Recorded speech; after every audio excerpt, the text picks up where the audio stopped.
Entonces, otra pregunta me dice que calcule el porcentaje de humedad relativa en el punto B. Yo para calcular el porcentaje de humedad relativa tengo que conocer la definición de humedad relativa y eso yo lo copié textual a lo que como está en el libro, que dice que el porcentaje de humedad relativa, acá al final no aparece el 100, faltó en el escaneo, pero es la relación entre la presión del vapor de agua en la atmósfera dividido la presión de vapor de agua a temperatura ambiente multiplicado por 100.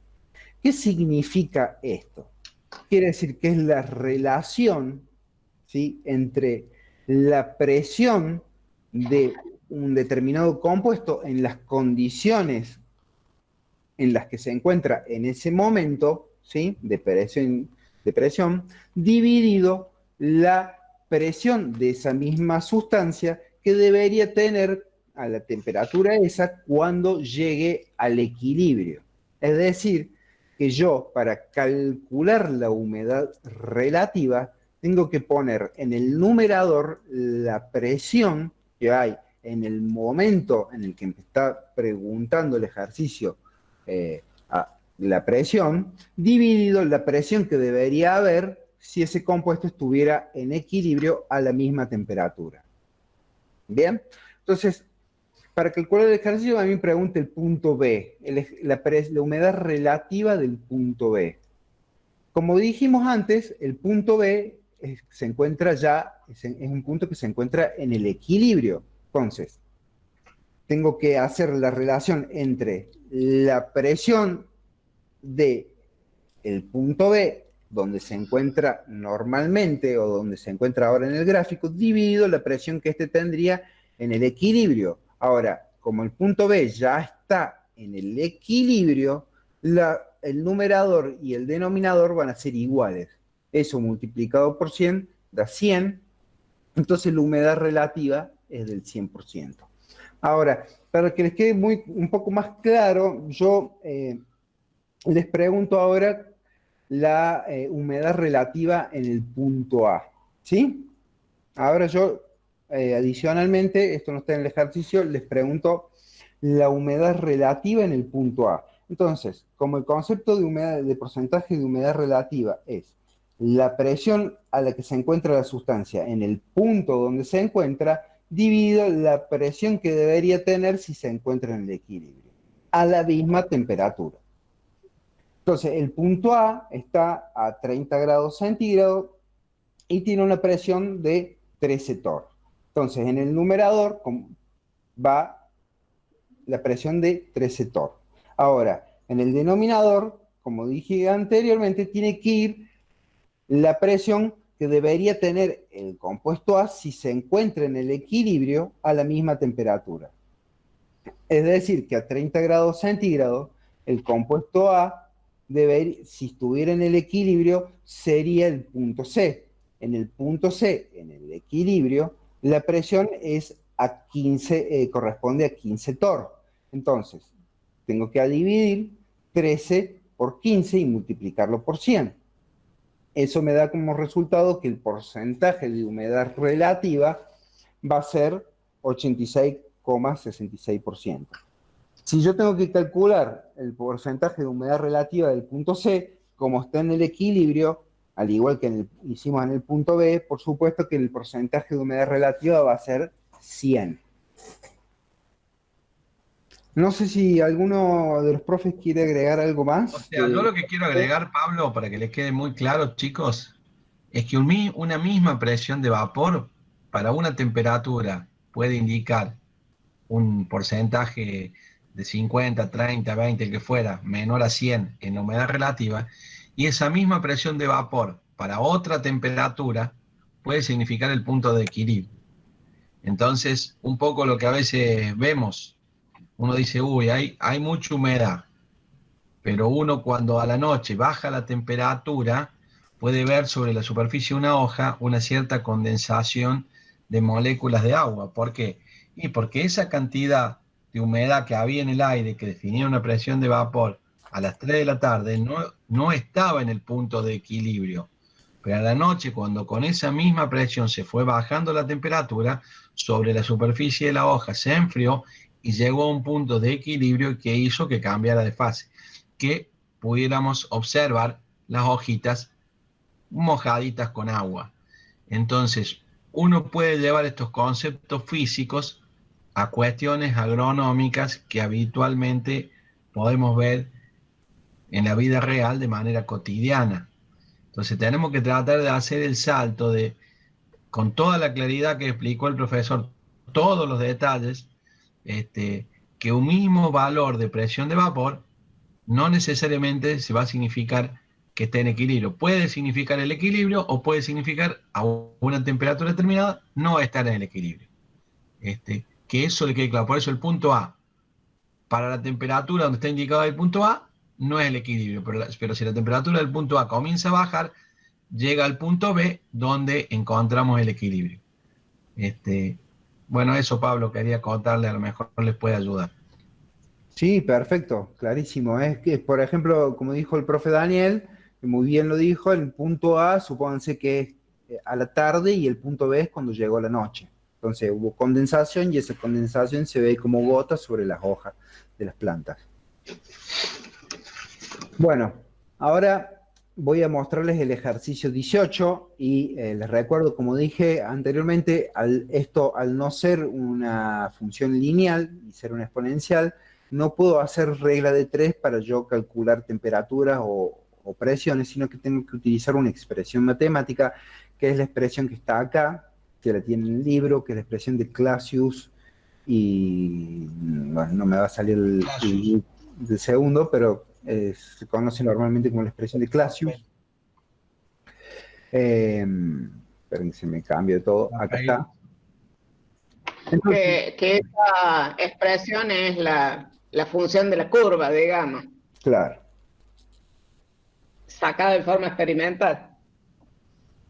Bueno, ahora, el ejercicio me pregunta, me dice, sabiendo que la presión atmosférica en el monte Everest es de aproximadamente 500 hectopascales, calcule la temperatura de ebullición del agua a esa altura.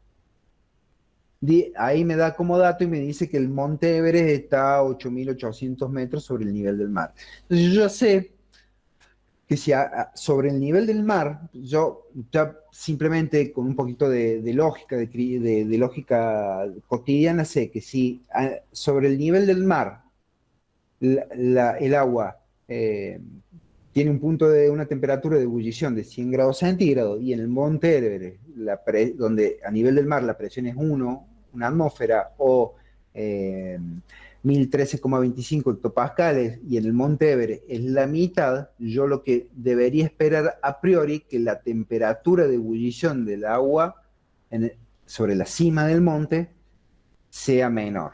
¿Bien? Entonces yo ya sé que si hago esta ecuación para calcular la temperatura de ebullición a la presión del monte Everest y me da mayor a 100, algún error cometí, no hace falta que esté pensando mucho y Pablo, tengo que volverla a hacer.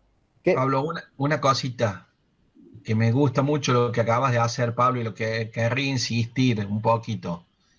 Chicos, eso que acaba de hacer el profesor, deberíamos tratar de usarlo todos, permanentemente. O sea, ante toda pregunta hay que tratar de hacer un razonamiento y ver qué puedo esperar.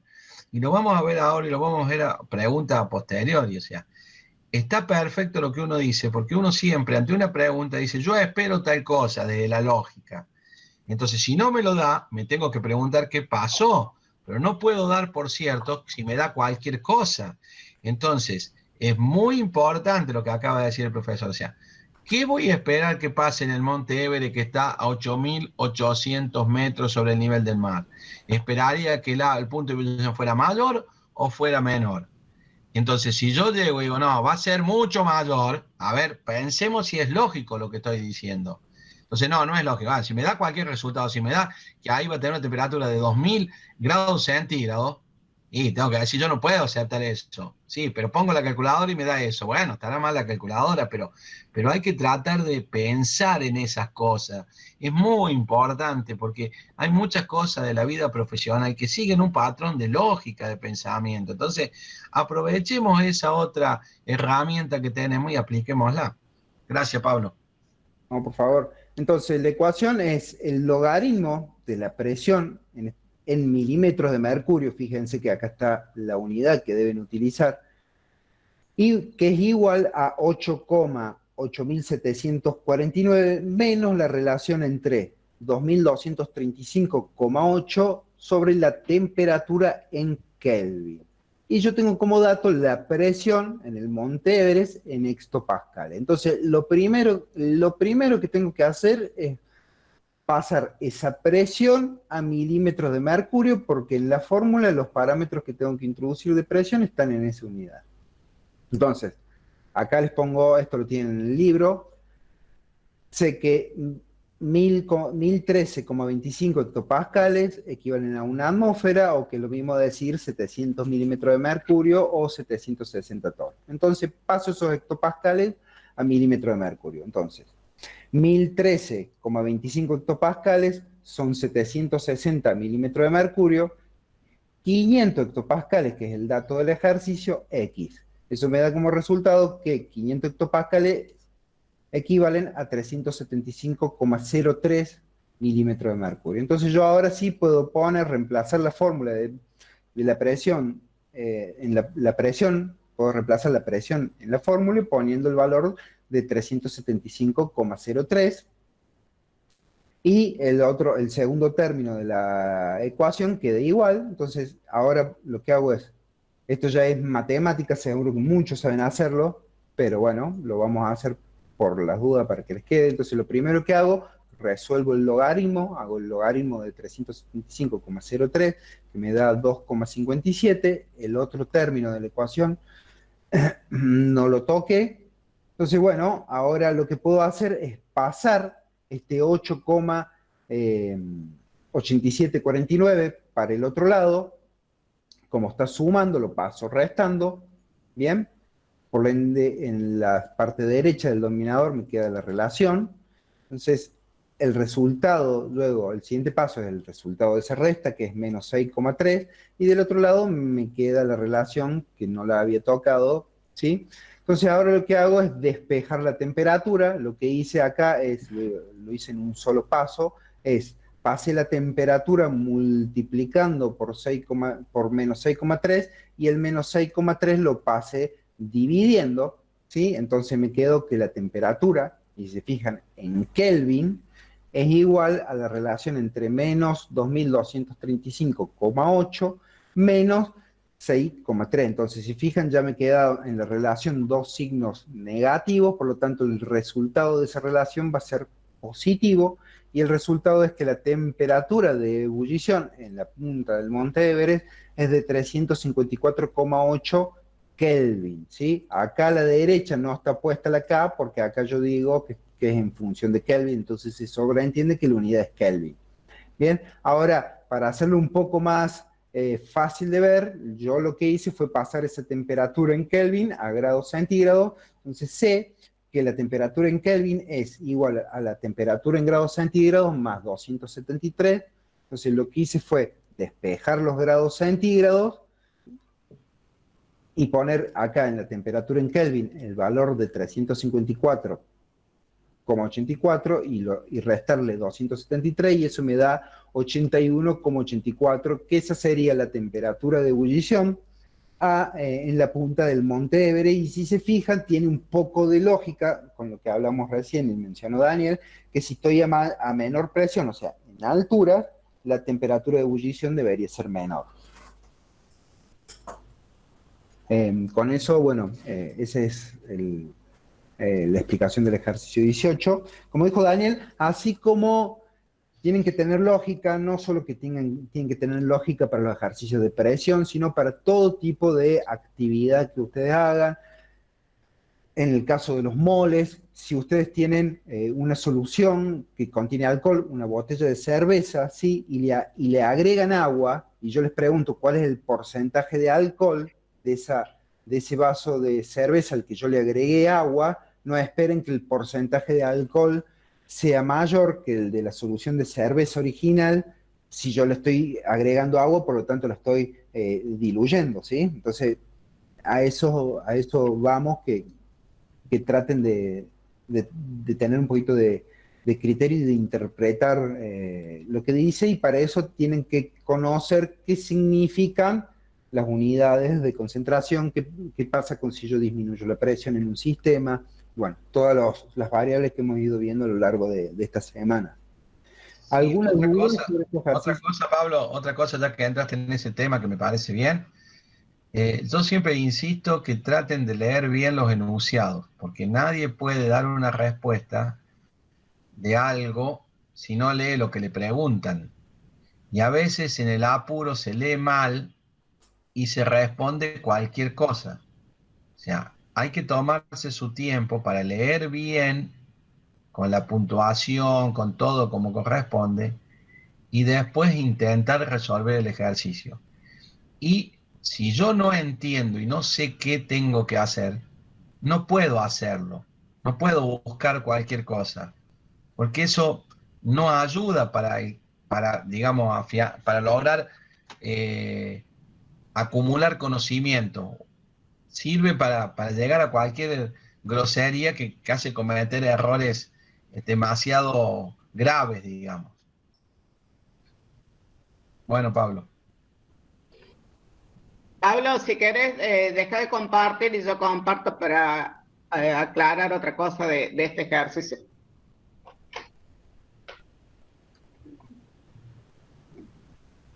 Quería mostrarles esto. Dale. Que también si hubiese tenido el gráfico, en vez de estar trabajando con esa fórmula, ¿sí? Que en definitiva la fórmula es la que corresponde a esta curva que está acá, ustedes podrían haber leído los 500 hectopascales, que bueno, acá está en atmósfera, lo tendrían que haber pasado, y podrían haber leído sobre el eje de los ábscisis acá la temperatura, ¿sí? Esa sería una de las otra forma más de poder calcular la temperatura, de poder ver cuál es la temperatura de ebullición en el Monte Everest. Y si no, también les muestro esta otra también para que vean.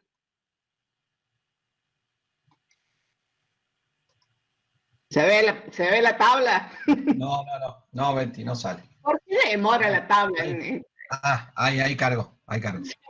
Demora en cargar. Si ustedes hubieran buscado, ¿no es cierto? Acá 500 hectopascales, nos vamos a la tablita, entramos por acá, 500 no está, pero bueno, está 493 y todo eso, más o menos para que tengan en cuenta, si no acá tendrían que haber hecho alguna extrapolación entre estos dos valores, pero bueno, ahí les da 81 grados centígrados, que es más o menos lo que estaba dando el cálculo. Para que vean más de calcularlo también, que todo es lo mismo.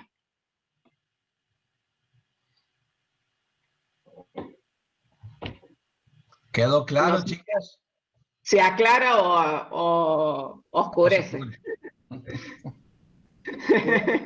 Chicos.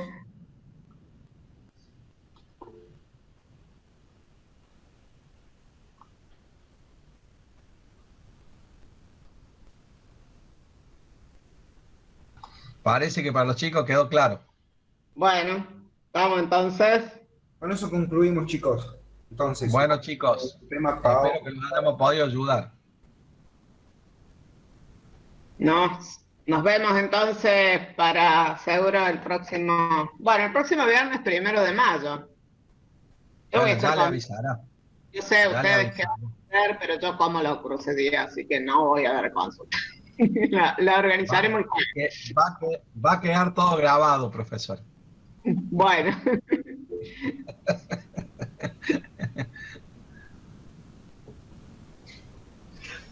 La coordinadora está grabando todo. Qué bárbaro. Estén atentos igual al foro, chicos, por si hay consultas, siempre vamos a decir primero el día y horario con antelación, por ahí por el foro, ¿sí? Al igual que recuerden que tienen ya disponible el laboratorio 2, que el cuestionario se resuelve con la misma mecánica y metodología que el laboratorio 1, ¿sí? Que vence la semana que viene, creo que jueves.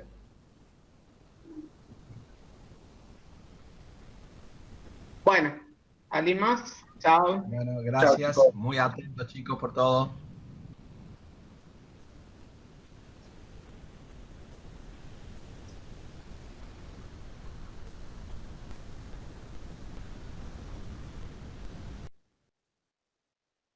Ariel, ¿estás? Sí, Pablo. Yo me quedé hasta, ¿quieren que cierre grabación? Sí, justo estaba llamando para eso. Eso. Ahí está, denme un segundito. Nos quedemos así mientras los chicos salen. Voy deteniendo la grabación.